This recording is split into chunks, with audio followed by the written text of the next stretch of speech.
የ15 ዓመት ባሌን እናቱና እናቴ ተማክረው ለሌላ ሴት ዳሩት። ለማን አትኝም?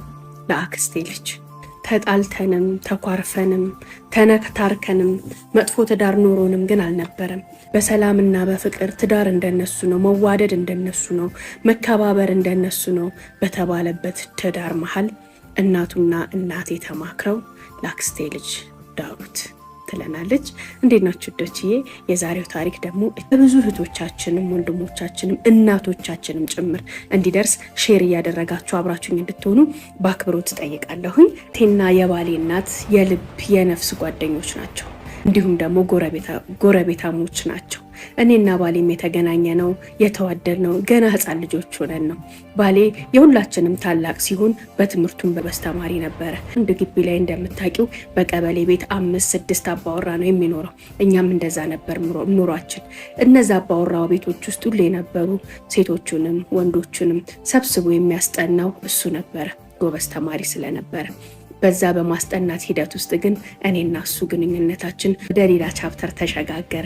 ያም ግንኙነታችን ቤተሰቦቻችን ዋደዱና ይከባበሩ ስለነበረ ከነሱም ከኛም አንዳችን ተዋደን እንድንጋባ የሁል ጊዜ ምኞታቸው ነበር። እኛን ባይነግሩንም ከተጋባን በኋላ ያወቅነው ግን እናቴና እናቱ መዛመድ ይፈልጉ እንደነበር ነው። ያሉትም ሰምሮላቸው ግንኙነታችን ገና ከ8ኛ ክፍል የጀመረ ነበርና ልክ ትምህርቱን ጨርሶ ስራ አግኝቶ ወደ ህይወት እንደተቀላቀለ ለመጋባት ተስማማን። እየፈራን እየተባን የማያውቁ መስሎናል። በእኛ ቤት ሽማግሌ እንዲላክ ተደረገ። እናቴና እናቱ ሁሉንም ነገር ያውቁ ነበር። ያ ቀን እስኪመጣ ነበር የሚጠብቁት። ልክ ያ ቀን ሲመጣ ግን ሁኔታውን በደስታና በፌሽታ ነበር የተቀበሉት። ተጋባን። እንደ አቅማችን እንደ ድህነታችን ግን የሚያምር የሚያሽጎመጅ የሰፈሩን ሰው ሁሉ ያስደሰተ ደስ የሚል ፕሮግራም ተደረገልን። ባሌ ትምህርቱን ጨርሶ ገና ወደ ስራ ለመቀላቀሉ ነበርና ቤተሰቡንም የመርዳት የማስተዳደር ኃላፊነት ነበረበት። እኔም ስራ አልነበረኝም። እንዳቅማችን ከሰፈራችን ትንሽ ራቅ ብሎ ትንሽዬ ቤት ተከራይተን አንድ አልጋ ገዝተን ማብሰያ ገዝተን የጀማሪ ባለትዳርነት ደስ የሚል ህይወትን ጀመር። እየኖርን ግን ባለቤቴ እኔንም ማስተዳደር ቤተሰቡንም መርዳት ትልቅ ዳገት ሆነበት። በጣም ተፈተንን። ያኔ ቤተሰቦቹን ማስቀየም ገና ሳይረዳቸው ሳይደግፋቸው አንድም እንኳን የደሞዙን ጣዕም ሳይቀምሱት መኖርን አልፈለገም ነበር። ልጆችም ስለነበርን ከቤተሰቦቻችን ጋር ተመካክረን ወደ ቤት እንድንመለስ ተደረገ። በጣም ነበር ያኔ ልቡ የተሰበረው። ባለቤቴ ምን አይነት ሰው መሰለሽ? በጣም ኩሩ፣ ለክብሩ የሚጨነቅ፣ ለስሙ የሚጨነቅ፣ ለማንነቱ በጣም የሚጨነቅ ሰው ነው። ከምንም በላይ ትዳር ይዞ ወጥቶ ነገር ግን ማስተዳደር አቅቶት ወደ ቤተሰባችን መመለሳችን ሰብሮት ነበር። እኔም ብሆን ደስተኛ አልነበርኩም፣ ግን እንዋደድ ነበርና ከዛ ሁሉ ፈተና አይብስም። ወንድሞችም ትምህርታቸውን ጨርሰው ቤተሰቡን ሰፖርት ማድረግ ሲጀምሩ እኔ እናንተም እንገናኛለን፣ እነሱም የቀራቸው ትንሽ ቀን ነው ተባብለን ወደ ቤታችን ተመለስን። የነበሩንም እንደምን የሚያሟላናቸውን እቃዎች ብትንትን አድርገን ግማሹን እኔ ቤተሰብ ጋር ግማሹን እሱ ቤተሰብ ጋር አድርገን ድጋሚ የፍቅረኝነትን ህይወት መግፋት ጀመር። አንድም ቀን አልተለያየንም። አብረን እየወጣን ሻይ ቡና እያልን እየተገባበዝን ቤተሰቦቻችን ጋር ብንሆን እንደ ባልና ሚስት እንደ ፍቅረኛሞች ነበር ኑሯችን። ከተለያየን ከ3 ዓመት በኋላ ወንድሞቹ ትምህርታቸውን ጨርሰው እነሱም ስራቸውን ይዘው ቤተሰቡን ሰፖርት ማድረግ ሲጀምሩ የሱ ኃላፊነት ቀለለለት። ማስተማር ያለበትን አስተምሮ ስራ ማስያዝ ያለበትን ስራ ካስያዘ በኋላ እናቱም በቃ አሁን ህይወትህን ጀምር፣ ኑሮህን ጀምር ብለው ፍቃድን ሰጡት። ያኔ ድጋሚ ህይወትን እንደ አዲስ የመጀመር ግዴታ ውስጥ ገባን። ቤተሰባችን ጋር ይቀመጥልን ይኑርልን ብለን ያስቀመጥናቸው ንብረቶች የሚረቡም አልነበሩምና በዛ በ3 ዓመት ኑሮ ውስጥ ሁሉም መጠቀሚያ አድርጓቸዋል። ታዲያ ዛሬ ጎጆ ልንወጣ ነውና የሰጠናችሁን ዕቃ ሰብስባችሁ ስጡን አይባል። ድጋሚ ከዜሮ ተነስተን ማሟላት ያለብንን ነገር አሟልተን ህይወታችንን ጀመር። የሱ ምኞት ወልደን እኔ በስነ ምግባር በጨዋነት ልጆቼን እንዳሳድግ እሱ ደግሞ ቤተሰቡን አባወራ ሆኖ ለማኖር ነበር እቅዳችን። ነገር ግን ልጅ የሚባል ነገር ሊመጣ አልቻለም። ድጋሚ ከተጋባን በኋላ 5 ዓመታትን እኔ ቤት ሆኜ እሱ ደግሞ ስራውን እየሰራ 5 ዓመታትን ኖር። በዛ 5 ዓመታት ውስጥ ግን ጸንሼም አላቅም ምንም ልጅ የሚባል ነገር ወፍ የለም። ያ ጉዳይ በጣም እያሳሰበን መጥቶ ሐኪም ቤት ደረጃ ደረስን። ያልሄድንበት ያልገባንበት ሕክምና ቦታ የለም። ሁለታችንም ጋር ምንም አይነት ችግር እንደሌለ ይነግሩናል። ነገር ግን መውለድ አልቻልንም። በቤት የመቀመጡ ጆርኒ በጣም አሰለቸኝ፣ ተስፋ ማስቆረጠኝ። ወይ ልጅ ወልጄ አላሳደጉ፣ ወይ እንደ ጓደኞቼ ስራ ይዤ ህይወቴን አልቀየርኩኝ። በቃ የሆነ ስራ ልስራ፣ አንተም ስራ፣ አላህ በሰጠን ሰዓት ልጆች ከመጡ የግል ስራ ስለሆነ ስራዬን አቋርጬ ልጆቼን አሳድጋለሁ አልኩኝ። እሱም ሰፖርት አደረገኝ። መስራት የምፈልገውን ስራ 6 ወር ተቀጥሬ ሰው ጋር መጀመሪያ ሰርቼ ጥናት እንዳረግ አዘዘኝ። ያንንም ተከትዬ ስራት በምፈልገው ዙሪያ ላይ የሚሰራ ቦታ ፈልጌ ለ6 ወር ተቀጥሬ ከሰራሁኝ በኋላ እንዴት ይሰራል፣ መግቢያ መውጫውን፣ ሁሉን ነገር ካፒታል ውስጥ ምን ያህል ይፈልጋል የሚለውን ነገር አጠናሁኝ። ለ6 ወር ያልኩት ስራ ግን በ6 ወር አጥንቼ የመጨረሰው አልነበረም እና 1 ዓመትን ያህል ሰው ጋር ተቀጥሬ ሰራሁ። ከ1 ዓመት በኋላ ግን እዛው የምሰራበት አካባቢ ላይ ሱቅ ፈልጌ እሱም እቁብ ገብቶልኝ ትንሽዬ ካፒታል ሰጥቶኝ ስራ ጀመርኩኝ። ሁለት ስራ በጀመርኩኝ ሰዓት እንዳሰብኩት አልነበረም። ስራዬ በጣም ስኬታማ ሆነ፣ በጣም ቆንጆ ሆነ። እሱም ሰፖርት ያደርገኛል፣ በሀሳብ ይደግፈኛል፣ በገንዘብ ይደግፈኛል። ሴቭ የሚያደርገው ገንዘብ አልነበረውም። ሴቭ የሚያደርገውን ነገር ሁሉ ለእኔ ነበር የሚሰጠኝ። ስራ ላይ አውዪው፣ ንግድ ላይ አውዪው፣ አንቺ እያባዛሹ ነው፣ እኔ ባስቀምጠው ግን ባንክ ነው የሚሰራበት ይላል። የባሌ ድጋፍ ቀላል አልነበረም። ለቤ እየጨመረ እጥፍ ድርብ እየሆነ መጣ። በሌ ምን አይነት ሰው ነበር መሰለሽ? ከኔ 1 ብርን 1 ሳንቲምን መቀበል አይፈልግም። ኃላፊነቱን ሙሉ ለሙሉ ይወጣል። እኔን መጠየቅ ለሱ ከክብሩ ከማዕረጉ ዝቅ ማለትን ያህል ነው። እኔ ለቤቴ አስፈላጊ የምለውን በፍቃደኝነት አደርጋለሁኝ። ምናልባት ለየት ያለ ምግብ፣ ለየት ያለ ነገር ሊሆን ይችላል። ከዛ ውጭ ግን የቤት ኪራዩን፣ ቀለቡን፣ አስፈላጊ የሚባለውን ነገር ሁሉ ይችላል። የሴት እጃ ላይ የሚላል። ቢሞት ቢቸግረው ገንዘብ እኔን አይጠይቀኝም፣ በራሱ ነው የሚወጣው። የሚገርምሽ የእሱን አካውንቶች ነው በብዛት የምጠቀመው። ነገር ግን እሱ ጋር ማስቀመጣቸው ገንዘቦች ሳይጨምሩ ሳይቀንሱ በፈለግኩት ሰዓት ወደ እኔ ይመጣሉ። ይሄ ነገሩ በስራዬም እንድጠነክር ካፒታሌም ጠንክሮ ትልቅ ቦታ እንድደርስ ከንግዴ ላይ ምንም ነካ ስላልነበረ በደንብ እንድጠነክር አድርጎኛል። ዛ ላይ 5 ዓመት በትዳር ደግሞ 11 ዓመት ሆነን። እስከዛ ጊዜ ድረስ ግን ልጅ የሚባል ነገር የለም። የሚገርምሽ ካፒታሌ በጣም ከፍ እያለ ሲመጣ ደህና ቤት ተከራይተን እንኑር፣ ቢያንስ የቤት ወጪውን እኔ እችላለሁ፣ አንተ ደግሞ የቤት ወጪ ምናምን ከሌለብህ ለክራይ አታንስም አልኩት። ያኔም እኔ አባወራ ነኝ፣ የአንቺን ገንዘብ ቋሚ ነገር ላይ እናውለዋለን፣ የኔን ገንዘብ ደግሞ እንኖርበታለን አለኝ። ያንንም በማለቱ ሴቭ የሚያደርጋቸውን ገንዘቦች ጨምረን መኪና ገዛን። እንደዛ እያልን በዛ 5 ዓመት ውስጥ ቤት ገዛን።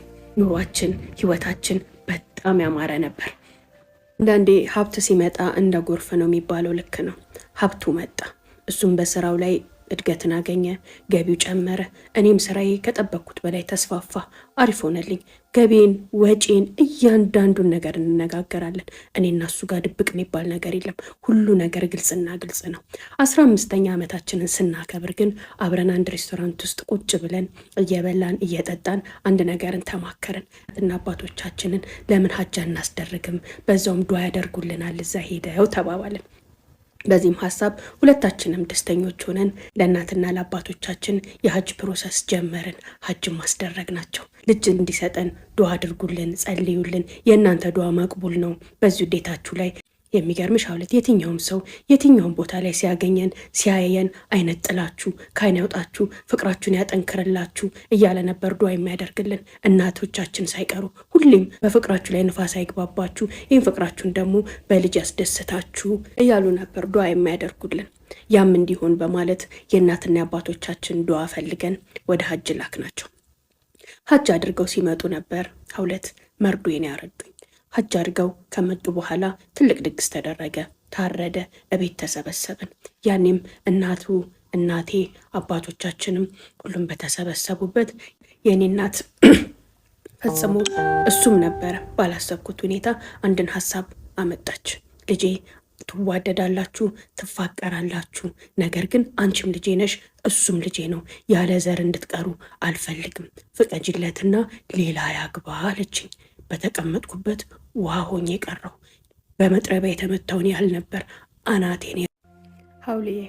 ሀጅ ደርሰው መተው አብሽር ትወልዳላችሁ ዱዓ አድርገንላችኋል ለእናንተ ዱዓ ስናደርግ ነው የከረምነው ብለው የሆነ ብስራትን የሆነ ደስታን የሆነ ተስፋን በጠበቅኩኝ ሰዓት እናቴና እናቱ እንዲሁም ደግሞ አባቴም ሁሉም ቤተሰብ ባለበት እናቴ እንደነገርኩሽ ግንባር ቀደምነቱን ወስዳ ልጄ ሆይ ባልሽ እንዲያገባ ፍቀጂለት፣ ምን ያህል እንደምትዋደዱ ምን ያህል እንደምትፋቀሩ አውቃለሁኝ። ሆኖም ግን ልጅ እንዲኖራችሁ እንፈልጋለን፣ ፍቅራችሁም አይደፈርስም፣ አብሮነታችሁም አይጠፋም፣ ፍቀጂለትና ሌላ ያግባ የሚል ጥያቄን ስትጠይቀኝ በወቅቱ የመካድ እውነት ልጇ ነኝ ወይስ ልጇ አይደለሁም? ምን እያለች ነው? እውነት እናቴ ናት ወይስ ምንድን ናት የሚል ስሜት ነበር እየተሰማኝ ያለው። ስሜቴ ሁሉ ተቀያየረ። ራስ ምታቱ ከፋብኝ። ምንም አላልኩም። ጸጥ ዝም እንዳልኩኝ እንደደነዘዝኩኝ ብድግ ብዬ ተነስቼ ወጣሁኝ። ባለቤቴ ተከተለኝ። እሱም ደንግጧል፣ ግራ ተጋብቷል። ተያይዘን ወደ ቤት ሄድን። እቤት እንደደረስን ማውራትም መሳቅም ማልቀስም ምንም ማድረግ አልቻልኩም። ደንዝዤ ነበር። ወደዚህ ወደዛም ጎማለላሉ። እሱም ከኋላ ይሄዳል። ቁጭ በይ እባክሽ ተረጋጊ ይለኛል። ዝም አልኩት። መልስ ልሰጠውም አልቻልኩም። ዝም ብዬ እንቀዋለላለሁ። እውነት እናቴ ናት እንደዛ አለችኝ? ምን ለማለት ፈልገው ነው? ገብቶሃል ግን ያሉት ነገር? ተረድተሃቸዋል ያሉትን ነገር እለዋለሁ።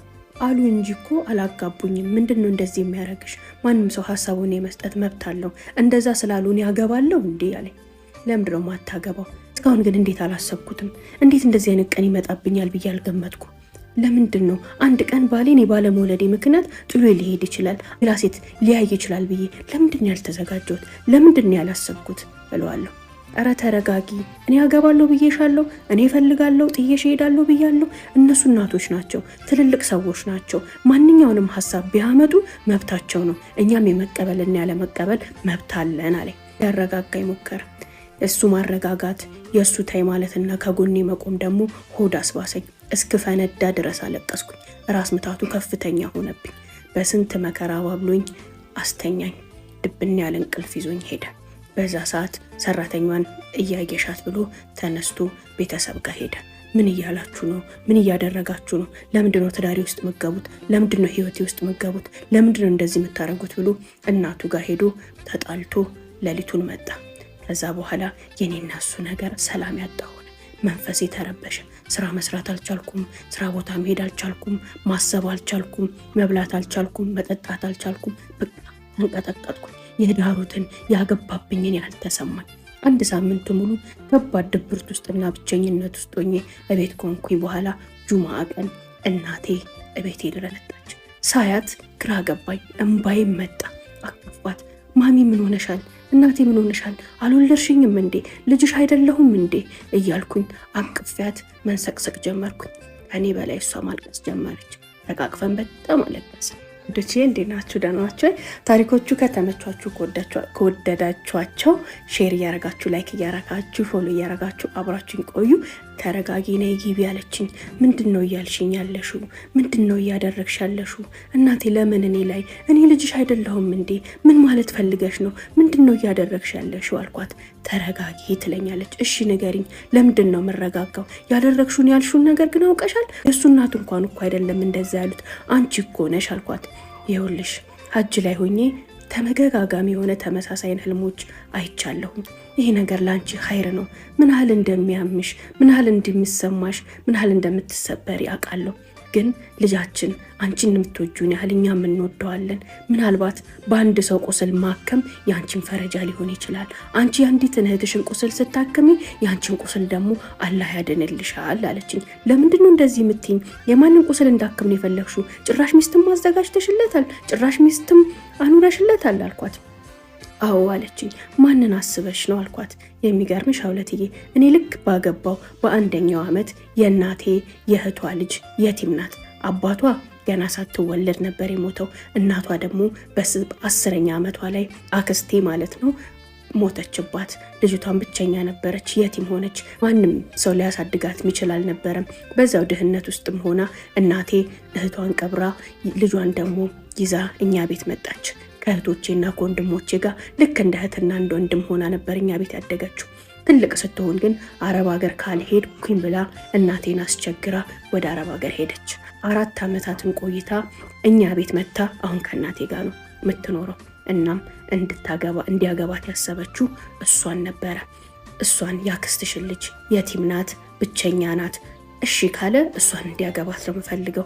እሺ ማይል ከሆነ ግን የፈለገውን መርጦ ያግባ። የእሱ ማግባት ለአንቺ ኸይር ነው፣ እንዲያገባ ፍቀጅለት። የእናትሽን ምክር ስሚ። ጠልቼሽም አይደለም፣ በአንቺ ላይ መጥፎ ነገር ማስቤ አይደለም። እሷን ቢያገባ እህት እንደ እህትሽ ናት፣ ጥሩ ስነ ምግባር አላት። ራሴ ነኝ ኮትኩቼ ያሳደግኳት። ከኛም አትወጣም፣ አትረብሽሽም፣ መጥፎ ጣውንት አትሆንብሽም። እሷም የትም ልጅ ናት፣ አረብ ሀገርም ተንከራታለች። ትዳር ይዛ ትዳሯ ላይ አርፋ እህት የላት፣ ወንድም የላት፣ እናት የላት፣ አባት የላት፣ ዘርን ተክታ ታልፋለች። ለእኔ እሷም እንደ ልጄ ናት፣ አንቺም እንደ ልጄ ነሽ። እሷን አልፈልግም የሚል ከሆነ ግን አናስገድደውም። ከእናቱ ጋርም ተማክረንበታል። የፈለጋትን ሴት ማምጣት ይችላል አለችኝ። ማመን አልቻልኩም። እናቴ ምን ሆነሻል አልኳት። ግድ የለሽም ልጄ፣ ስሚኝ፣ እሺ በይኝ። ለአንቺ ጥሩን ብቻ ነው የምመኘው። እኔ እናትሽ ነኝ። አንድ ቀን ይገባሻል። ዛሬ ያልኩሽ ነገር፣ ዛሬ ማስገድድሽ፣ ዛሬ እሬት የሆነብሽ መርዝ የሆነብሽ ነገር አንድ ቀን ይገባሻል። እሺ በይኝ። እሱም እሺ አላለንም። እናቱ ጋር ሄዶ በጣም ተሳድቦ በጣም ተጨቃጭቆ ተጣልቶ ነው የመጣው። አንቺ ራስሽ አስገድደሽ እንዲያገባ ታደርጊዋለሽ አለች።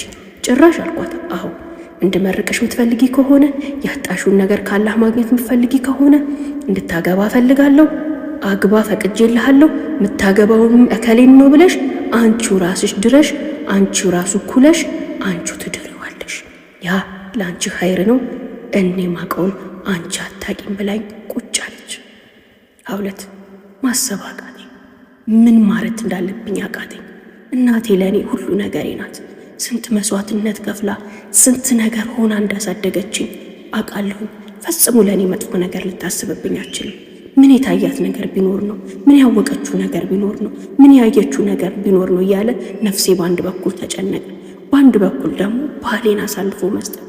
ባሌን ብዙ ነገር የሆንኩለት፣ ብዙ ነገር የሆነልኝ፣ ከሱ ሳይመጣ ቀና ብሎ ሴትን የማያይ ቀና ብሎ ሰው ነው የማያስብ ያን ባሌን ለሌላ ሴት ሼር ማድረግ፣ ለዛውም ለእህቴ ማሉጣው ማልቀበለው ነገር ሆነ። አናቴ ሊፈነዳ ደረሰ። ነገር ግን እናቴ ያለ ምክንያት አንድም ትእዛዝ እንደማታዝ ከእሷም ጋር መቆራረጤ መሆኑን ቃሏን ለማክበሬ ደግሞ የእሷ ያለኝን ንቀት ለሁሉም ሰው የማሳይበት ነገር መሆኑ ተሰማኝ። ሳስበውም አዎ ቢያንስ እኔ ባጣ እሱ ልጅን ያገኝ፣ ለምን ራስ ወዳድ ሆናለሁ? መውለድ አልቻልኩም። ቢያንስ ከሌላ ቦታ ልጅን ለምን አይሞክርም? ፍቅር ከሆነ ፍቅር ራስ ወዳድነት አይደለም አልኩኝና ወሰንኩኝ። ከዛም ከወር በኋላ ባሌን ቁጭ አድርጌ ፈቅጃለሁ፣ አግባ አልኩት። በጣም ደነገጠ። አንቺ ስለፈቀድሽ ብቻ እኔ እኮ ዕቃ አይደለሁም ሄጄ ማገባው አለኝ። ተምሬን ነው።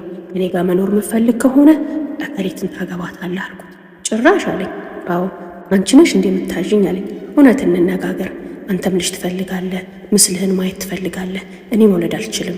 ፍቅራችንን ውዴታችንን እናውቀዋለን እኔ እናንተ። ነገር ግን ፍቅር መስዋዕትነት ነው። እኔ ላንተ መስዋዕት ልሆን ፈቅጃለሁኝ። ደስ ካለክ እህቴን እከሊትን አግባ፣ የእናቴም የእናትህ ምኞት ስለሆነ። አይ በራሴ መንገድ ፈላልጋለሁ ካልክም ፈላልግ። እኔ እንደውም ከማግባት በላይ ለማግባት የምትሄደው ፕሮሰስ ነው የሚያቆስለኝ። ስለዚህ ምንም አይነት ፕሮሰስ የሌለው ይቺው እህቴ ስለሆነች እሷን አግባ፣ ፈቅጄልሃለሁ አልኩት። ከባድ ጸብ ሆነ። ሀውሌ ጭራሽ እኔ ተቃዋሚ፣ ተማራሪ፣ አዛኝና አልቃሽ መሆኔን ትቼ እሱን አበረታች፣ እሱን ገፋፊና እሱን አሳማኝ ሆኜ ቁጭ አልኩት። ሌሊቶቼ ግን ሌሊት አልነበሩም፣ ምሽቶቼ ምሽት አልነበሩም። የእንባ፣ የሲቃ፣ የሐዘን፣ የብቸኝነትና የመጠቃት ሌሊቶችን ነበር ማሳልፈው። የሚገርምሽ ነገር ልጅ በማጣቴ የዛን ያህል ፊል አድርጌው አላቅም ነበር። አንድ ቀን አላህ ይሰጠኛል ብዬ ቀለል አድርጌ ነበር የያዝኩት። ብዙም ተመስጬ ዱዓም አድርጌ አላቅም ነበረ። የእሱ ኬርለስነት፣ በእኔና እሱ ያለን ደስታ፣ ያለን ፍቅር፣ ያለን መግባባት ብቻ ባንወልድስ ምን ችግር አለው? የኔና እሱ ፍቅር ከልጅም ከምንም በላይ ነው ብዬ አስብ ስለነበረ ዱዓ አድርጌ አልቅሼ አላቅም። ነገር ግን ያ ያጣሁት ነገር ፍቅሬ ላይ ውዴታዬ ላይ መጣ። ከልቤ ፈንቅለው የሚወጡ የእንባ ዘለላዎች ያጥለቀልቁኝ ጀመር። ባሌ ተስማማ የአክስቴ ልጅ ለማግባት። እናቴም ሰርጉን ለመደገስ ጉድ ጉድ ማለት ጀመረች።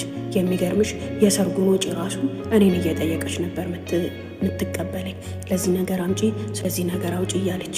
የመጨረሻ በነጋታው ሰርጉ ሊሆን ዛሬውኑ ስራ አግዥኝ ብላ ጠራችኝ። ልጄ በዚህ ነገር ላይ ኸይር አለው፣ ጠንክሪ፣ ህመምሽን አውቀዋለሁ አለች። ግራ የሚያጋባ ነበር።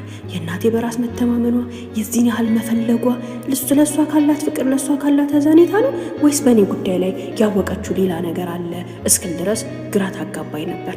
ከሁለት ደምን ባያነባሁኝ የባሌን ሰርግ ከእናቴ ጋር ሆኜ ደገስኩኝ። በመነጋታው አምረሽ ተውበሽ እንድትመጪ አለች። እሺ ብያት ማታውኑ ወደ ቤት ሄድኩኝ። በመነጋታው ግን አልቻልኩም። ካልጋይ መውረድ ራሱ አቃተኝ። እግሬ ተብረከረከ፣ ሰውነቴ ተንቀጠቀጠ። ፈጽሞ አልቻልኩም። እናቴ ትደውላለች። በመጨረሻ ነሳውላት። እናቴ እባክሽ ሁሉን ነገር እሺ ብዬሻለሁ። አንቺ እንድትረግሚኝ፣ አንቺ እንድትቀየሚኝ አልፈልግም። ይህን ነገር አታስገድጅኝ፣ አፉ በይኝና ልቅር። ካልጋይ መውረድ እንኳን አልቻልኩም አለች። በዛ ሰዓት በስልክ ውስጥ እኔና እናቴ በጣም ተላቀስ። ልጄ ሐዘንሽን አውቀዋለሁ፣ ህመምሽ ለት የአዳር ምን አይነት አዳር ነበር ልበልሽ? በህይወቴ ልደግመውም ላስበውም የምፈልገው አዳር አልነበረም። አየር ላይ ነበር እግሬ የሚንሳፈፈው። ተነስቼ ሽንቴን መሽናት እንኳን አቃተኝ። ሰላቴን መስገድ አቃተኝ። ምንም ነገር ማድረግ አቃተኝ። ተስፋ ቆርጬ አፉ ሆኜ ቁጭ አልኩኝ። እንዳውለት አገባት። ከዛ በኋላ ባሌ እኔ ጋር መቅረብ ራሱ በጣም አሳፈረው። ባሌ ትልቅ ሰው ነው፣ የሚገርም ሰው፣ ምስኪን ሰው። ሊቀርበኝ ሊነካኝ እንኳን አፈረ። ግን ይመጣል፣ ያየኛል፣ አብሮኝ ይበላል፣ አብሮኝ ይጠጣል። ከዛ ጊዜ ጀምሮ ስራ መሄድ አቁሜያለሁ። እባክሽን ስራሽን ስሪ፣ ስራሽ እየተበላሸ ነው። ምን ሆነሽ ነው እንደዚህ ተስፋ የቆረጥሽው? ምን ሆነሽ ነው እንደዚህ ሆንሽው? አሁንም ካልፈለግሽ እኮ ሊቀር ይችላል እያለ ይጨቀጭቀኛል። እኔ ግን አንዴ ገብተህበታል፣ የምማቆም ነው። የሰው ህይወት ማበላሸት ቀላል መሰለህ እንዴ? ምን ሆንኩኝ? በቃ መሄድ አልቻልኩም ምናምን እያልኩኝ እመልሰዋለሁ። አይኔን ሞልቼ ማየት አልቻልኩም። እሱም አይኑን ሞልቶ ሊያየኝ አልቻለም። እንደዛው እየተባባልን ትንሽ ቀናቶች መግፋት ጀመሩ።